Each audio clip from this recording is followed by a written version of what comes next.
Olá pessoal, boa noite.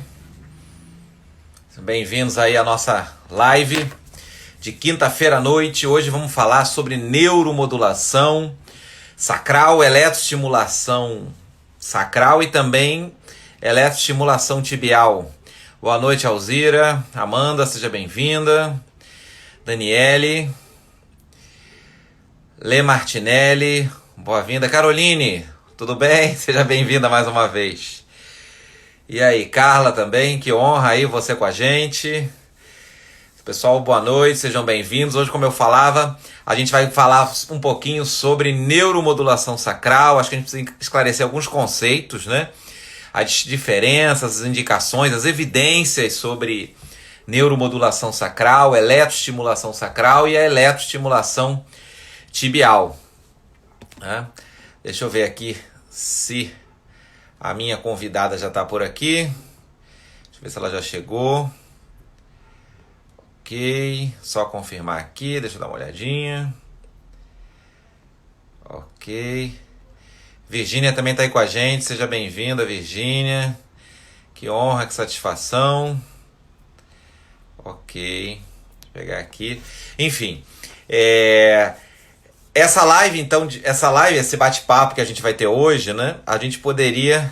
A Virgínia aí. Boa noite. Obrigado, obrigado. O tema vai sendo sugestão também das pessoas, né? O pessoal vai me chamando pelo direct, vai comentando comigo. A Érica já está aí também, muito bem. Então hoje, como eu falava, a gente tem essa live também, é uma live compartilhada. E aí, para a gente começar então a conversar, já vou te chamar, Érica. Eu vou chamar aqui a Érica, deixa eu achar, só um minutinho. Deixa eu chamar a Érica aqui para conversa. Já vou te adicionar aqui. Érica tá aqui, ok, pronto. Deixa eu ver aqui. Deixa eu chamar. Pera aí que eu já vou te adicionar aqui, Érica, só um minutinho. Pera aí. Se prepara aí que eu já vou. Deixa eu puxar você para conversa enquanto o pessoal tá chegando. Ok. Deixa eu achar aqui só um minutinho. Érica. Deixa eu pegar aqui. Deixa eu achar só um minutinho, pessoal, para eu poder puxar a Érica aqui para nossa conversa. Deixa eu achar aqui.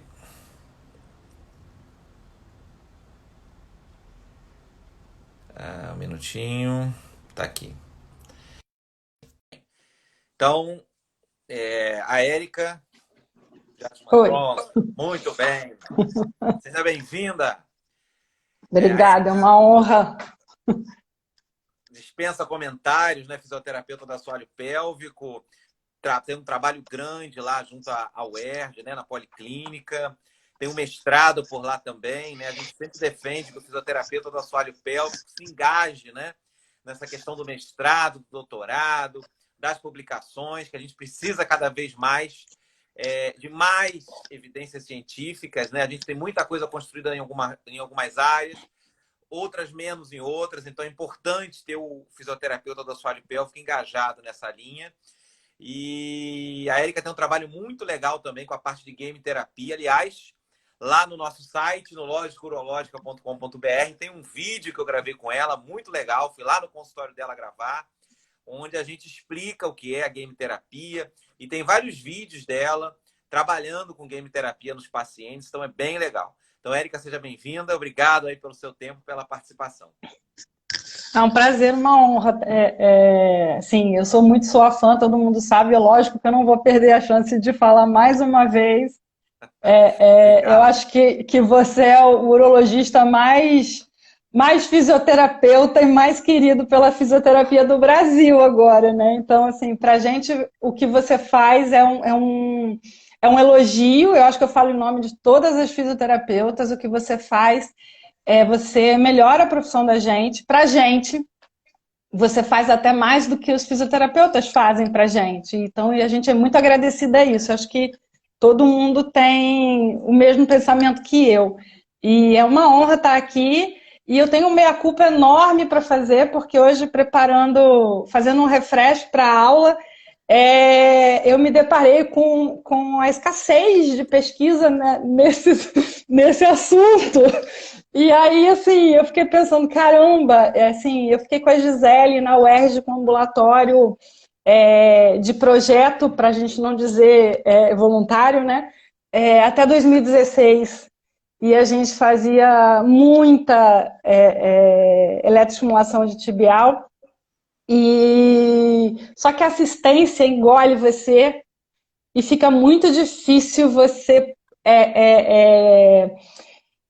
tabular esses dados. A assistência consome você de tal maneira a quantidade de pacientes do serviço público, e aí tem um meia-culpa enorme aqui para fazer, que falta tanta publicação, você está coberto de razão. É verdade.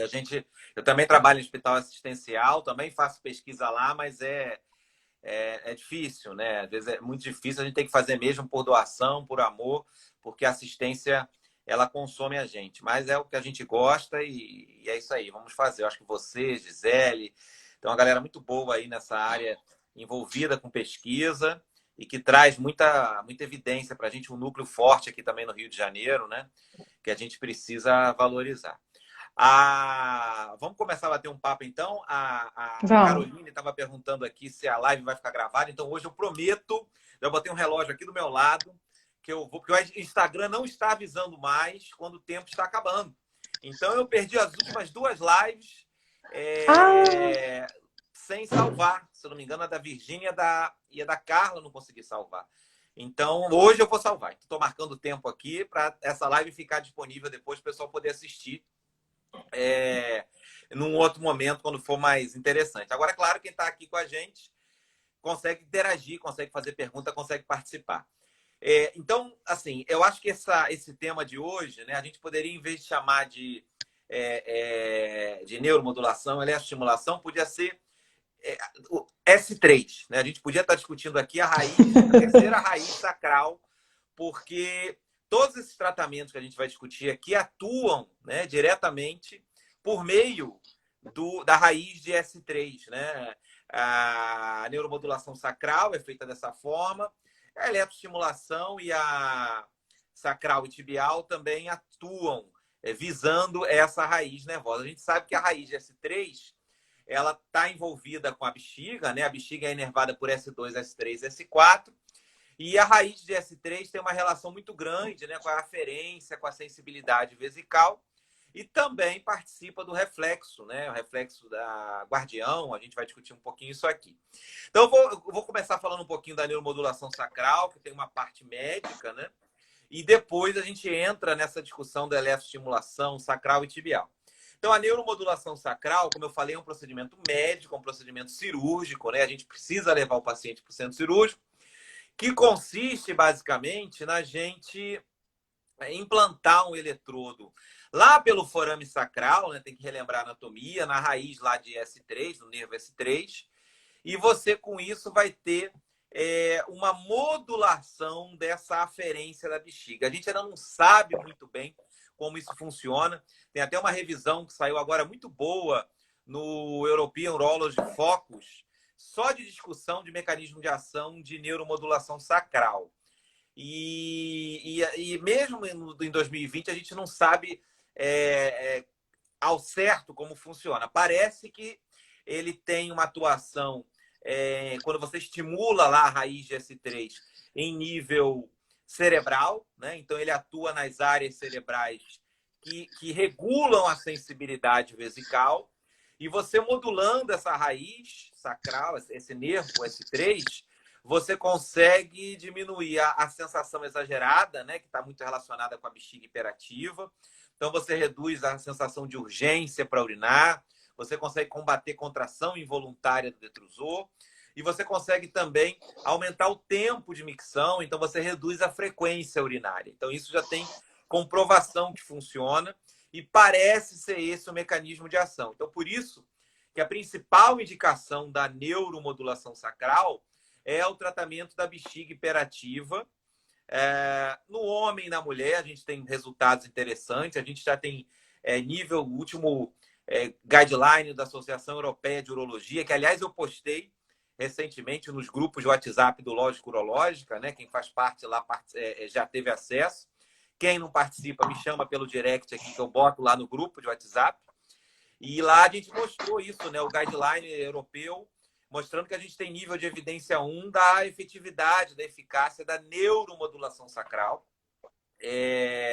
Nível de evidência 1 significa que a gente tem revisão sistemática com meta-análise de estudo randomizado, né, que é o nível mais alto de evidência.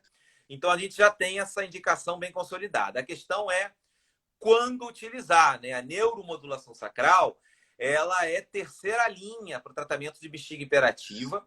E eu não estou falando de bexiga hiperativa neurogênica, não, tá? Estou falando da bexiga hiperativa idiopática. É para isso que tem indicação. Tá? Então, na área neurogênica, a gente ainda não tem, como a Elaine está falando aqui, evidência forte do uso da neuromodulação sacral. A neuromodulação sacral ela tem indicação consolidada para bexiga hiperativa não neurogênica e como terceira linha de tratamento. Então, eu tentei fisioterapia, não resolveu. Tentei tratamento comportamental, não resolveu. Tentei remédio, não resolveu. Anticolinérgico, agonista beta-3. Aí, a gente pode lançar mão da neuromodulação sacral. Ela está no mesmo nível lá da estimulação percutânea do nervo tibial posterior, que a gente ainda vai falar um pouquinho. Está no mesmo nível da toxina botulínica. Então, eles vêm como terapia de terceira linha, para uma bexiga hiperativa que a gente chama de refratária. Ou seja, não responde a fisioterapia, não responde a medicamento. Aí é uma bexiga hiperativa refratária. E aí a neuromodulação sacral é eficaz. Eu tenho até umas imagens aqui para compartilhar. Deixa eu ver se eu consigo passar. Não sei se vocês estão conseguindo ver aí. A imagem, não. Na tela cheia, aparece a imagenzinha da anatomia? Não, deixa eu mudar aqui. Não, é só pequenininho. Agora, ficou maior. Repartido, mas agora... Vê aí. Vê se aparece a imagem na minha parte. Mas aparece a imagem maior ou eu tô maior? Como é que tá aí, Érica? Para mim, você tá meio a meio. Mas eu tô aparecendo e a imagem... Tá aparecendo e a imagem tá pequenininha aqui do seu lado. Não, vamos trocar. Vê agora, vai melhorar. Assim fica você pequenininho e a imagem ocupando espaço. Perfeito. Então, a gente vê nessa imagem aí o quê? Uma espécie de marca-passo que é implantado debaixo da pele do paciente, no subcutâneo. E tem um fiozinho que a gente vê descendo ali até o nervo S3. Né? E aqui uma imagem da radiografia. Né? Então, essa é uma radiografia de um paciente com neuromodulação. Eu estou maior e a imagem está pequena? Agora sim. Então, não. Ok, maravilha. Okay. Então, eu estou pequenininho, né? A imagem está maior. Então, tá certo. Tá. Então, nessa imagem da radiografia, a gente vê o neuromodulador implantado ali na altura da crista ilíaca. Como eu falei, ele é subcutâneo, fica debaixo da pele. E um fiozinho. Se a gente perceber lá no meio da radiografia, na região do sacro, debaixo da coluna, tem ali um pontilhado branquinho, né? Um pontilhado radiopaco. Esse é ali o eletrodo que a gente implantou na região de S3 e é ele que vai modular, então, essa aferência vesical. Repito, é um procedimento cirúrgico, urologista faz, neurocirurgião faz, proctologista faz, porque isso também é usado para incontinência fecal, mas aí não é o objetivo da nossa discussão. Então, o objetivo consolidado, com evidência, bexiga hiperativa refratária, não neurogênica, e síndrome de Fowler. Né? Síndrome de Fowler, a gente sabe que a gente tem uma alteração no esfíncter uretral externo, né? uma ação mais ativa desse esfíncter, então você tem uma obstrução infravesical funcional, ou seja, não é anatômica, não tem uma uretra fechada por uma estenose, não tem uma próstata crescida, é uma alteração funcional, ou seja, o esfíncter uretral externo fica fechado quando deveria abrir, e isso leva a uma retenção urinária, geralmente acomete mulher jovem. E para essa síndrome de Fowler, como parece que essa neuromodulação sacral altera o reflexo guardião, ou seja, ele acaba nessas pacientes obstruídas. Ele inibe esse reflexo guardião, você consegue relaxar melhor esse esfíncter externo e essa paciente volta a urinar. Então, essas duas condições, vou voltar aqui para a tela cheia, essas duas condições, a bexiga hiperativa refratária, não neurogênica, e a síndrome de Fowler são as indicações bem estabelecidas nos guidelines, com bom nível de evidência para neuromodulação sacral. Como já perguntaram aqui, João, e na esclerose múltipla, e no Parkinson, na bexiga neurogênica, o neuromodulador sacral não pode ser utilizado?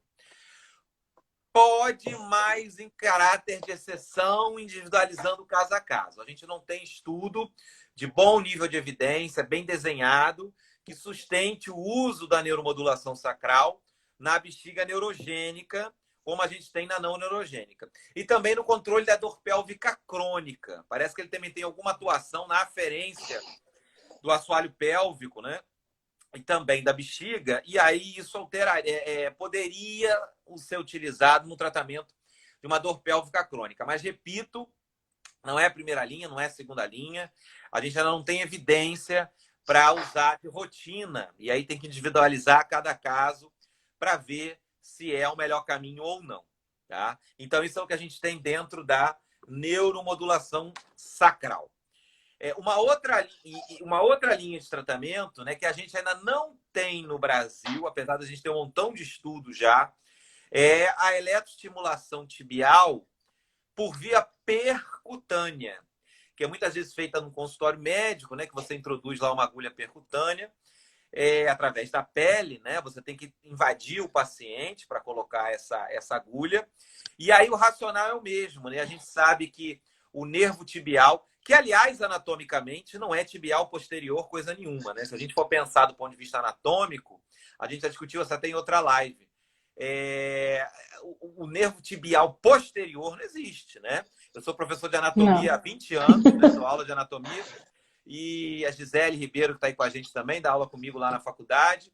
E a gente até falou isso na semana passada. Na verdade, o nervo é tibial, né? O nervo ciático vai se dividir em tibial, né? E nos tibulares, e você tem o nervo tibial. Mas, porém, se foi consagrado, né, o uso do termo tibial posterior. Na última live, teve uma fisioterapeuta que me explicou porque o acesso era posterior, e aí ficou consagrado o nervo tibial posterior. Mas anatomicamente ele não é posterior coisa nenhuma, apesar de ficar na região posterior da perna, né? Mas esse nervo tibial, como ele também é composto por uma raiz de S3 na sua composição, você, através desse estímulo, poderia ter essa ação que a gente acabou de comentar. Por isso que eu falei, o fundamento é o mesmo para todas essas técnicas, né? Mas o estímulo percutâneo do nervo tibial posterior, ele ainda não tem no Brasil, né? A gente tem um centro em São Paulo pesquisando, acho que o Cristiano Gomes está trabalhando com isso agora, salvo engano, lá em São Paulo.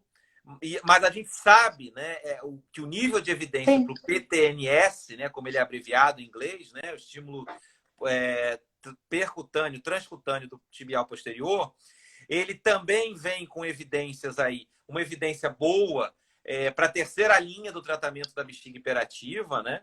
A gente já tem evidência mostrando isso. Por que é terceira linha? Na live da semana passada me perguntaram, mas João, por que é terceira linha? Por que não pode ser primeira linha? Porque parece que o uso do anticolinérgico se mostrou melhor do que o PTNS no tratamento da bexiga hiperativa. Então, por isso que é indicado a gente começar o remédio como segunda linha e o PTNS fica como terceira linha. Também já está provado que o PTNS, pelo menos pelos estudos que a gente tem, o estímulo percutâneo do nervo tibial, ele não cura a incontinência de urgência, mas ele melhora muito, né? Isso já tem um nível de evidência 2, né? Nível de evidência 2 significa que a gente tem estudo randomizado, controlado, mostrando o resultado. Parece que tem 6 estudos randomizados a favor do PTNS nessa linha, né? Então, ele tem um grau de recomendação até forte no tratamento da incontinência de urgência, né? Aí no quadro de bexiga hiperativa, mas como terceira linha. E depois a gente entra na área da eletroestimulação, e aí, claro, a praia aí do fisioterapeuta do assoalho pélvico, né? Tanto a eletroestimulação sacral quanto a eletroestimulação do tibial de superfície, né? Não a percutânea, né? A dérmica, né? A superficial. E a gente também pode fazer por via vaginal, né? Acho que tenho certeza que a Érica conhece muito bem isso. E aí queria passar um pouco a bola para a Érica, né? Conversar um pouquinho dessas duas áreas, né? Quer dizer, a eletroestimulação sacral, que não é neuromodulação sacral. Neuromodulação sacral é um procedimento médico cirúrgico, né? Eletroestimulação sacral não, é um procedimento que o fisioterapeuta que trabalha com reabilitação do assoalho pélvico usa muito, né? E pode usar. E queria que você comentasse, além da eletroestimulação sacral, comentar sobre essa eletroestimulação tibial não percutânea, né? Que se usa muito no Brasil, e aí a fisioterapia faz bastante. Como é feito, indicação, o que você leu de evidência, Érica, para a gente comentar? Então, primeiro a gente tem uma confusão de nome, de nomenclatura. A eletroestimulação na fisioterapia, ela é chamada de neuroestimulação ou neuromodulação, já há muitos anos. Então, o que a gente faz é uma neuromodulação de superfície. Okay. Porque quando eu uso a eletroestimulação, eu uso ela com dois princípios de ação. Um deles é motor e o outro é sensitivo. Quando esse objetivo é sensitivo, a gente chama ele de neuromodulação, que é quando a gente quer promover um efeito secundário e não fazer uma contração muscular. A gente tem correntes elétricas com basicamente 3 divisões. As de baixa frequência... Deixa eu só fazer um parênteses aqui, porque assim, eu acho importantíssimo esse comentário inicial seu, porque veja, como eu sempre falo, eu acho que o urologista, o ginecologista tem que trabalhar juntos com o fisioterapeuta do assoalho pélvico. Então é importante a gente afinar esse discurso, porque se você virar hoje para qualquer urologista e falar de neuromodulação sacral, o nosso input é cirurgia de implante de eletrodo, né? Sim. A gente entende como eletroestimulação sacral à superfície, né? Então, fecha parênteses aqui. É importante a gente saber disso, o fisioterapeuta saber o que o urologista entende, o que o urologista entende, o que o fisioterapeuta entende, para a gente manter a comunicação clara, né? Isso foi bem interessante. Sim, e o mais importante desse parênteses que você fez é a forma como se fala com as pessoas.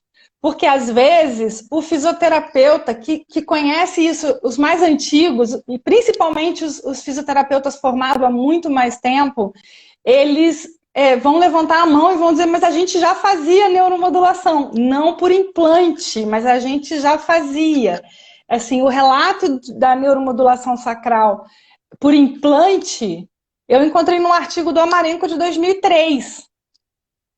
Onde ele já referia essa cirurgia com bons resultados, mas ainda com pouco nível de evidência. Então, assim, isso não é novo, né? Isso já é muito antigo, só que esse nome também já era utilizado na fisioterapia. Então, eu acho que, assim, é linguajar, é sentar e conversar para poder as pessoas saberem os termos. Porque quando a gente vai usar a eletroestimulação, a gente tem uma gama de possibilidades. Eu vou aqui falar das mais resumidamente, para a gente não abrir muito.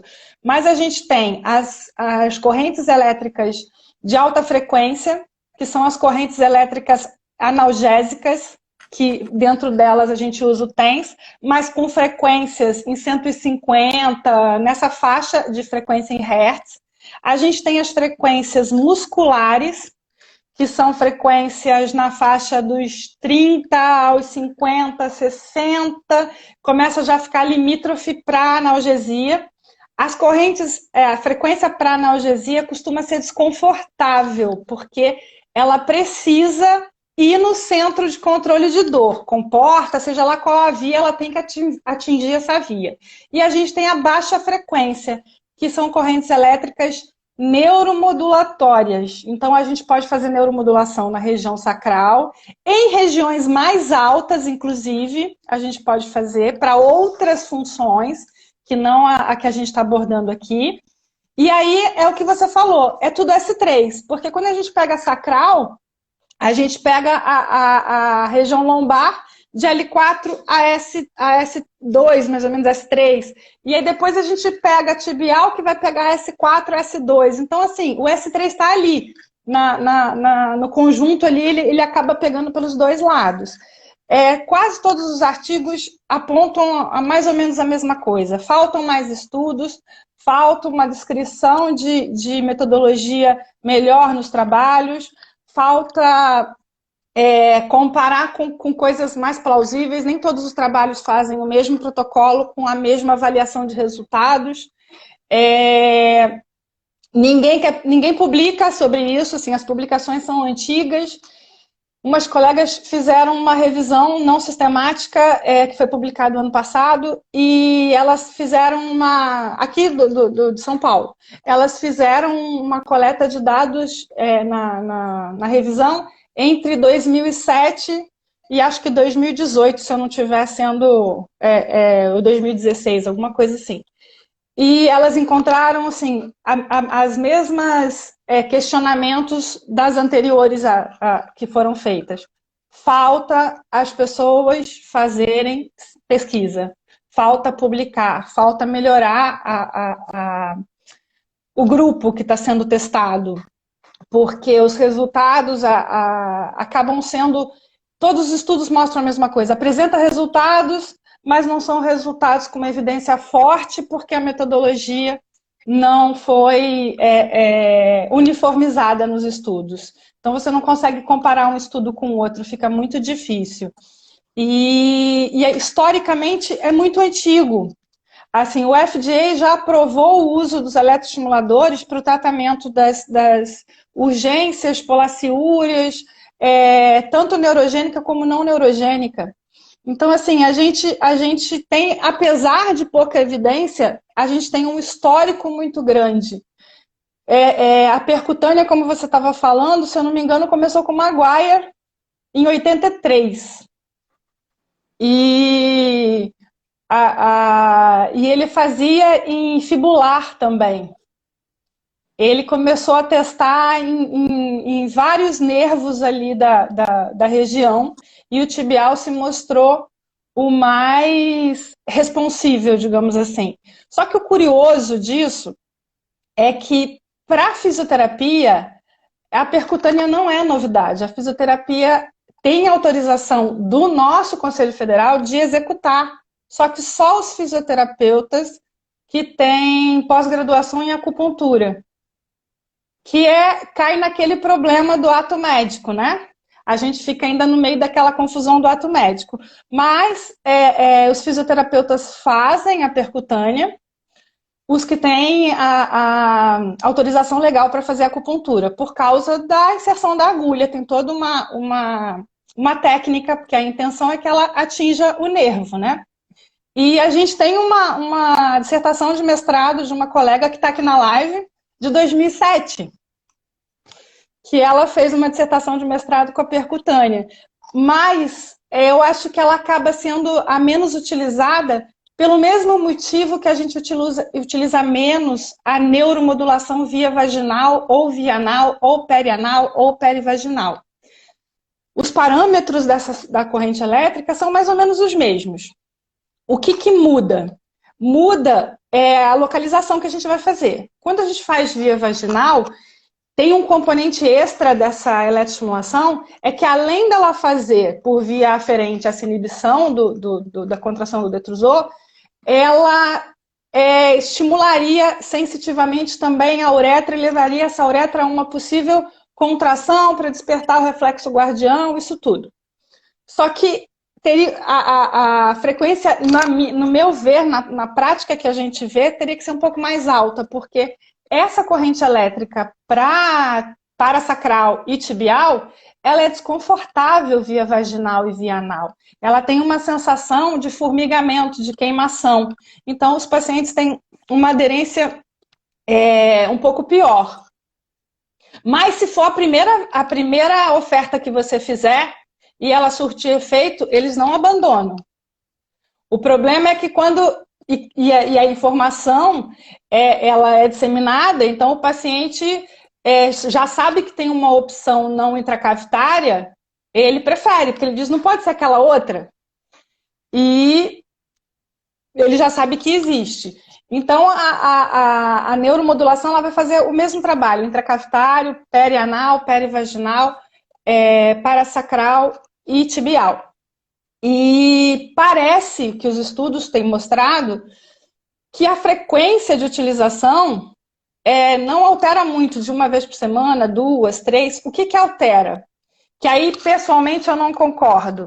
Porque o estudo diz, parece que uma vez por semana não faz diferença no né, com 3 vezes na semana. O que vai diferenciar é o tempo que o paciente tem a resposta terapêutica. Então, se isso está no artigo, isso tem que ser levado em consideração. Se fazer uma vez por semana ele vai levar mais tempo para obter resultado do que duas, três ou todo dia, por que eu não vou fazer todo dia?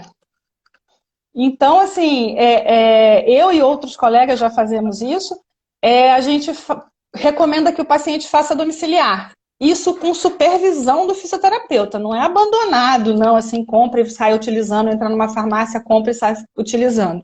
Isso é possível fora do Brasil, sem contraindicação nenhuma. Eles entram na farmácia e compram fora do Brasil. Mas aqui a gente faz a orientação, programa o equipamento e orienta que ele faça essa parte da terapêutica em casa. Aumenta a adesão ao tratamento, o engajamento todo em fazer a terapia comportamental, em fazer o diário miccional, porque ele está participando ativamente desse tratamento, não só com os exercícios, mas como com a eletroestimulação. É a responsabilidade dele domiciliar. E ele vai ao consultório realizar as outras terapêuticas que a gente precisa continuar fazendo, porque não é só a eletroestimulação. A gente tem a parte muscular, que como você estava falando, parece que quando tem a estimulação do implante, do neuromodulador, parece que tem uma ativação maior do esfíncter ali, e isso fica aumentando o reflexo guardião. E levando a uma normalização dessa regulação, digamos, elétrica da bexiga. E essa parte do exercício a gente vai precisar continuar fazendo no consultório e em casa e corrigindo e verificando no biofeedback se aquela musculatura está em repouso, porque o que a gente observa é que os pacientes que têm bexiga hiperativa, dor crônica, eles têm um limiar de repouso aumentado na eletromiografia. É um assoalho pélvico que não relaxa adequadamente. Então, quando a gente faz o exercício voluntário, é que nem ir para academia fazer ginástica, é que nem você sair de casa e ir até Copacabana e voltar de bicicleta ou andando. Você volta com uma sensação de satisfação muito maior. Então, a musculatura responde da mesma forma, ela vai nivelando o relaxamento de acordo com o exercício. Então, isso não pode ficar de fora do tratamento. E por uma questão de praticidade, a gente começa fazendo tibial por escolha, porque o paciente consegue colocar sozinho. Ele consegue fazer sem ajuda para colocar lá na região parasacral. E os estudos têm mostrado que quando você compara os grupos de parasacral e de tibial, os resultados são semelhantes. A não ser em criança, que também não é o nosso foco de falar aqui, mas a gente tem bastante estudos em criança, inclusive estudos brasileiros. Assim, eu não posso tocar no nome de ninguém aqui, porque são tantos profissionais no Brasil com respostas, com trabalhos, com teses e dissertações e artigos publicados internacionalmente, que eu seria injusta se eu falasse o nome de uma única pessoa. Mas o que eu vi, que eu percebo assim, da literatura, é que a eletroestimulação sacral, parasacral, ela tem muito mais publicação bem desenhada, estudo de evidência, inclusive até como eu falava, né, no Guideline Europeu agora de 2020, mostra nível de evidência 2, né, da ação, do funcionamento, diz que adiciona benefício no treinamento da musculatura do assoalho pélvico. Ele só recomenda que a gente não use de forma isolada, né, que seja associado à terapia do treinamento da musculatura. Já essa estimulação do tibial não percutânea, né? Ela tem a qualidade. Acho que você chegou a comentar isso no início, né? Ela tem muito menos, né? As evidências são mais limitadas. Tem estudo, mas a qualidade do desenho desses estudos é inferior, né? É curioso. E você está me Sim. dizendo que a impressão que você tem é que os resultados são muito semelhantes, né? Sim, Tanto a parasacral quanto da tibial. Quando a gente conversa entre a gente, entre os fisioterapeutas, essa uniformidade é mais ou menos semelhante à resposta. Mas o que a gente tem que levar em consideração do ponto de vista eletrofísico da eletroestimulação? A eletroestimulação é uma corrente elétrica, você tem um produtor de corrente elétrica que ele vai passar entre dois eletrodos. Aqueles dois eletrodos, vamos dizer, esses dois eletrodos eu vou usar lá para fazer transcutâneo. Então, eu coloco um perto do meu maléolo, vamos fazer de conta que isso aqui é o meu maléolo. Peraí, isso aqui é o meu maléolo. Eu coloco um perto do meu maléolo e coloco o outro na posição, curiosamente, é de um ponto de acupuntura que milenarmente é utilizado para tratar incontinência urinária, que é um ponto de um meridiano específico lá que chama BP6, e é uma coincidência porque ele acessa o nervo tibial. E aí, então eu coloco os dois eletrodos ali. Eu preciso ter uma distância entre esses dois eletrodos muito maior do que essa daqui para ser efetivo, porque senão a corrente elétrica, só para eu explicar, a corrente elétrica ela sai de um eletrodo, vem para o outro e volta, porque essa corrente que a gente usa, ela é uma corrente alternada, não é uma corrente contínua. As correntes contínuas, elas têm polaridade. Um polo é positivo e outro polo é negativo, que são as correntes mais antigas que tem na fisioterapia. E essas causam queimadura. Então, essas a gente tem que tomar mais conta. Mas a corrente que a gente usa, o TENS, ele é alternado ou bifásico. Ele fica alternando de um polo para o outro. Se a gente aqui tiver um espaço muito pequeno, a gente não...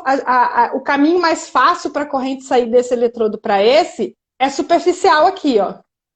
Se eu colocar esse eletrodo muito mais longe, ele vai ter que entrar muito e vai se perder até chegar no próximo eletrodo, porque ele vai perder aqui embaixo no caminho, o caminho fica muito comprido. Então eu tenho uma distância que é mais ou menos entre 15 e 20 centímetros. Mas uma outra coisa que a gente tem que levar em consideração é a impedância da pele. A pele é um tremendo órgão no corpo da gente que não permite que as coisas entrem com facilidade, graças a Deus. Então, para passar pela pele é bem mais complicado. Só que aí tem gordura, músculo. E se essa perna tem uma camada de gordura grande, na região onde a gente colocaria uma agulha e está colocando um eletrodo de superfície, essa condução elétrica vai ficar complicada. Então, eu preciso levar em consideração que a região ali, da onde a gente coloca, vulgarmente chamada de batata da perna, em algumas mulheres, em alguns homens, ela é um pouquinho mais calibrosa.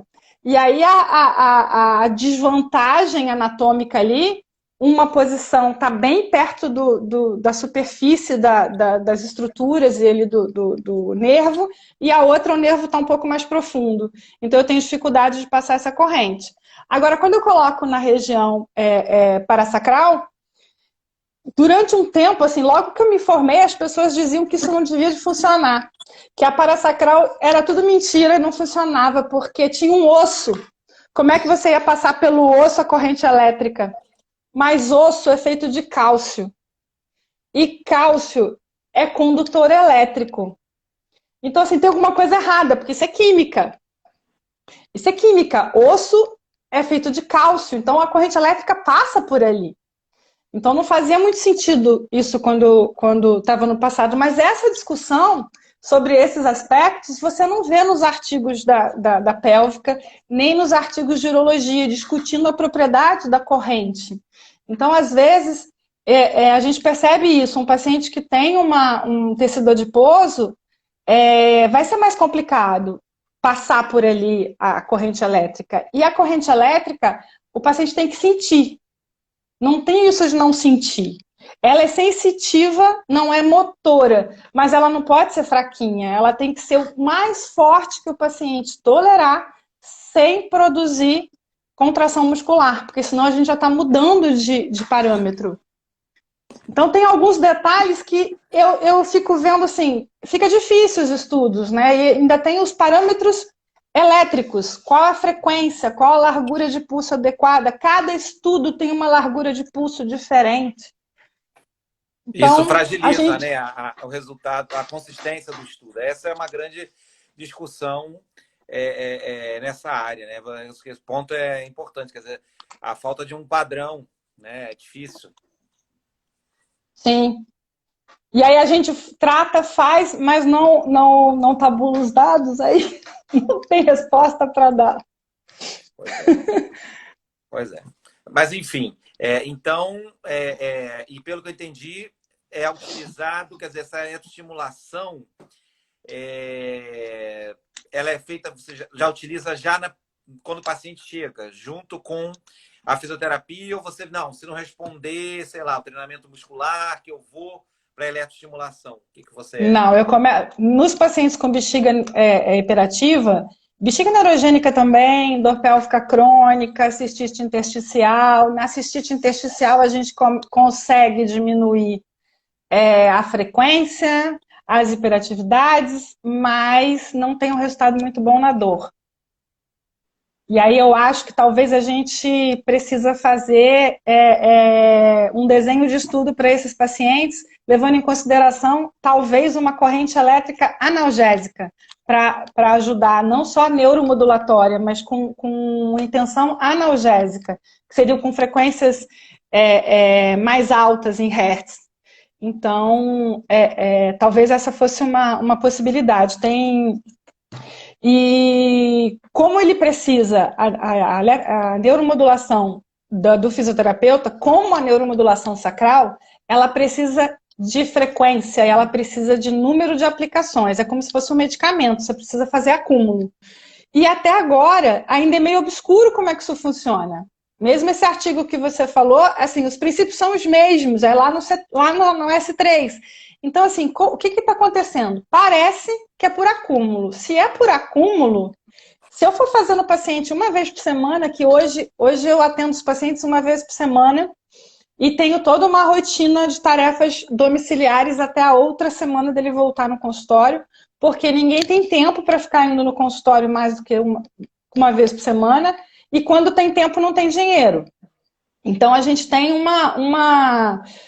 um probleminha para lidar. Então, isso tem funcionado já há muitos anos dessa forma.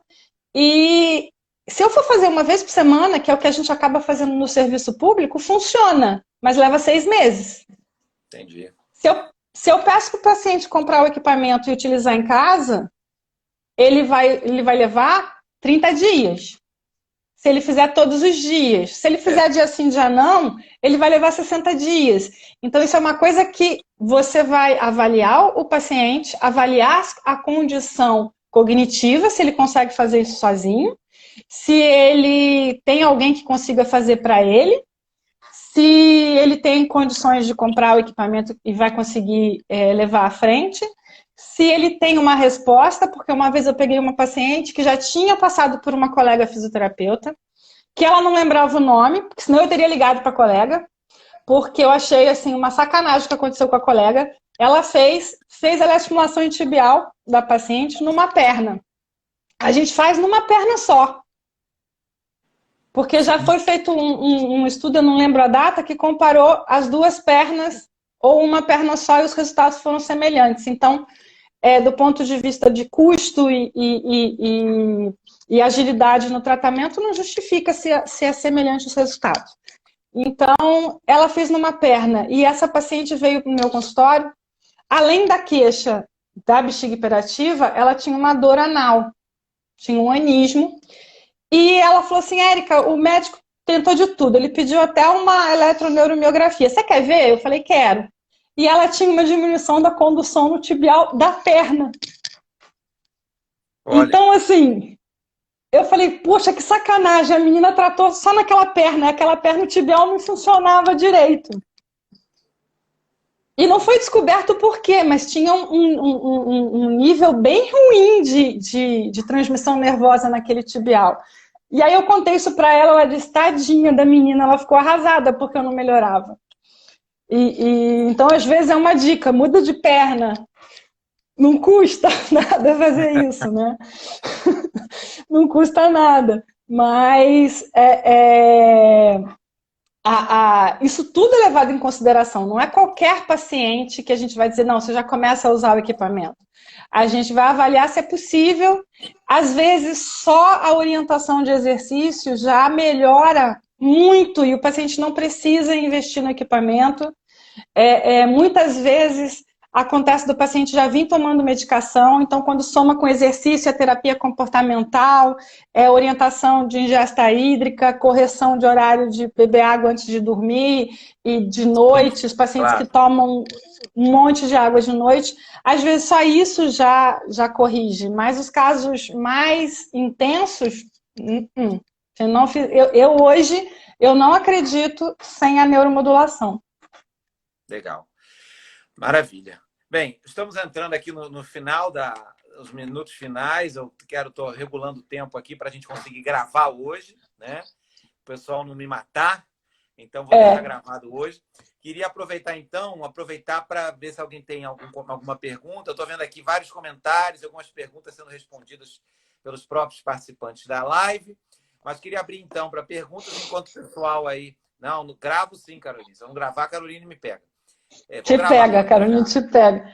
Mas você sabe que eu fiz uma live esses dias com uma amiga, com a Adriana Saraiva, e quando terminou a live, não apareceu para ela a opção de gravar. E aí a gente descobriu que o WhatsApp está mandando direto para o IGTV as lives. Não sei se... O Instagram? O Instagram está gravando direto e colocando lá no IGTV. Eu não sei se vai acontecer, você que vai ver. Daqui eu não vejo nada. Tá bom, mas eu vou monitorar aqui. Quando eu encerro, ele ainda está me dando a opção. Hoje eu fiz um teste mais cedo, né? Mas, enfim, queria deixar aqui para algumas perguntas. Quem quiser já pode ir comentando. Eu costumo deixar, Rayana, no Facebook do Lógico Urológica. Aí eu posto nos grupos de WhatsApp. Então, antes do pessoal, enquanto vocês vão colocando aí as perguntas e comentários, lembrar que a gente tem os grupos de WhatsApp também do Lógico Urológica, que a gente posta muito material em urogineco, uroneuro, fisioterapia, urodinâmica, disfunção pélvica, disfunção miccional, artigo, guideline, e-book, vídeo. Então, tudo gratuito lá. Quem tiver interesse de participar desse grupo de WhatsApp do Lógico Urológica. E só eu posso fazer postagem, mais um colega da minha equipe. Então, não é aquele grupo chato, fica toda hora postagem em cima de postagem. Quem quiser falar comigo, claro, fala inbox, eu sempre respondo. Eu, às vezes, demoro, mas respondo todo mundo. Nunca deixo de responder. E aí me chama aqui pelo direct, que eu te adiciono lá no grupo de WhatsApp. Só me diz se você é fisioterapeuta ou médico ou enfermeiro, porque tem grupo de médico, tem grupo de fisioterapeuta com focos diferentes, claro, porque são assuntos que às vezes interessam mais ao médico, interessam mais ao fisioterapeuta. Que bota teu nome, teu telefone com DDD para mim aqui no direct, com a sua profissão, que eu adiciono você no WhatsApp. Todo domingo, no mínimo todo domingo, tem sempre uma postagem legal lá, um material novo. Então, se você tiver interesse, me chama aqui pelo direct, que eu adiciono você. Eu tô lá. Ah, sim, eu sei. A Érica tá lá. Vamos ver aqui. Posso responder? Está perguntando por quanto tempo a paciente fica domiciliar, Érica? Então, depois que a gente começou a ter as experiências com a neuromodulação implantada, o paciente fica para o resto da vida, né? Até trocar bateria, ou às vezes tira para trocar bateria e os sintomas não voltam. Então, após essa experiência com os implantes, alguns estudos mostravam que quando o paciente parava de fazer a eletroestimulação de tibial ou parasacral, os sintomas voltavam. Então, teoricamente, o paciente pode guardar o aparelhinho dele e ficar um tempo sem fazer, e quando os sintomas voltarem, resgata o aparelhinho de novo. O que acontece? A gente também não tem estudos de follow-up depois que os pacientes têm alta. Então, a gente também tem essa fragilidade do follow-up dos pacientes. Eu tenho pacientes que já não usam mais, mas eles sabem que se tem um evento na família que vai deixar ele nervoso de trabalho, ele diz, Érica, acho que eu vou fazer, porque eu acho que eu vou ter hiperatividade por causa da questão emocional. Então, isso pode ser mais um motivo para comprar o próprio equipamento. Eu vi aqui falando das frequências. Então, a largura de pulso que o pessoal está perguntando, a largura de pulso tem duas funções. Ela tem uma função de conforto e de penetração. E você vai ajustando isso. E a frequência da corrente varia no máximo até 10. Alguns estudos mostram 12. Já tem um estudo que mostrou 20. Mas geralmente a gente fica entre 4, 8 e 10 de frequência. Ok. Eu não sei Tem outra se eu pergunta perdi aqui, Érica. alguma. A Anai tem a mesma pergunta da doutora Luana.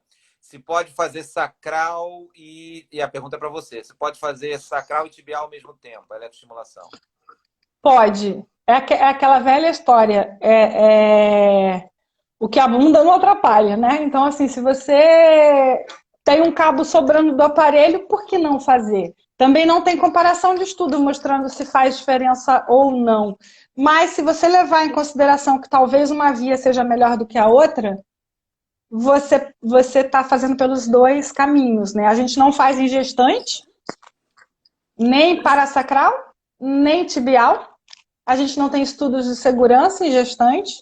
A gente tem um grupo de pesquisa em eletroestimulação no Brasil muito forte no interior de São Paulo, e eles estão estudando, inclusive, essa parte do uso do TENS. Então, pode ser que mudem parâmetros e mudem alguns conceitos, mas eles ainda não publicaram. Então, assim, com gestante a gente não faz porque você vai fazer uma alteração simpática para simpática, né? Então, fica um pouco arriscado. E na pós-prostatectomia, Elaine perguntando aqui. Fazemos quando há sintomas de hiperatividade, a gente faz sim, logo de cara, porque você já começa a melhorar a qualidade de vida do paciente. Eu vi que a Elaine falou também do uso via vaginal. Quando a gente faz o uso vaginal, a gente também faz com a intenção de aumentar a sensibilidade local, porque tem algumas pacientes com bexiga, principalmente incontinência urinária mista. Ela tem uma deficiência muscular do assoalho pélvico e tem uma bexiga hiperativa. E aí a gente se beneficia com a corrente elétrica intracavitária, porque a gente acaba também aproveitando o caminho da bexiga hiperativa para estimular sensitivamente a parte muscular vaginal. Perfeito.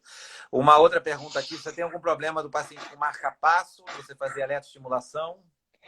Então, tem marca-passo que é blindado e que não tem problema, mas eu só faço se o cardiologista, se o arritmista, o arritmologista autorizar. Se ele disser que eu não posso fazer, eu não faço, porque é ele que manda naquele coração, não sou eu. Mas, teoricamente, está distante e o equipamento é blindado. Mas eu só faço com autorização. É parceria, não tem jeito. Perfeito, perfeito. E mais uma pergunta da Isabelle, para a gente aqui praticamente encerrar. Se você tem alguma experiência da paciente aumentar a frequência fecal quando você faz a eletroestimulação voltada para a bexiga hiperativa? Não, o que acontece é que quando o paciente, geralmente as mulheres têm uma frequência fecal já alterada, né? Geralmente ela é mais constipada. Às vezes o paciente faz confusão com isso. Mas a gente usa, inclusive, para incontinência fecal. A gente usa com o mesmo princípio, é que nem você falou no início. A gente vai fazer, na verdade, uma neuromodulação do S3. Então, a gente vai melhorar a dor pélvica de causa idiopática, pós-cirúrgica, pós-endometriose, pós-cirurgia abdominal, a parte toda coloprocto, a gente também vai atuar pelo mesmo motivo, a inervação é a mesma. Entendi, maravilha. Então tá, Érica, como eu te falei, estou regulando o tempo para a gente conseguir salvar. Queria te agradecer aí pela disponibilidade. Eu que agradeço. Obrigado, foi muito esclarecedor. Recorde de audiência aqui mais uma vez, tá bom? E, que bom. Enfim, agradecer a todo mundo aí por ter participado. Vou encerrar agora para deixar no Stories 24 horas e depois salvar para postar no Facebook. Como eu falei, quem quiser participar dos grupos de WhatsApp, me chama aqui pelo direct, que aí eu insiro você, coloca a sua profissão, nome e telefone com DDD. Tá bom, pessoal? Obrigado aí, Érica. Um beijo grande. Obrigada. Beijo. Boa noite. Tchau, tchau. Até a próxima. Tchau.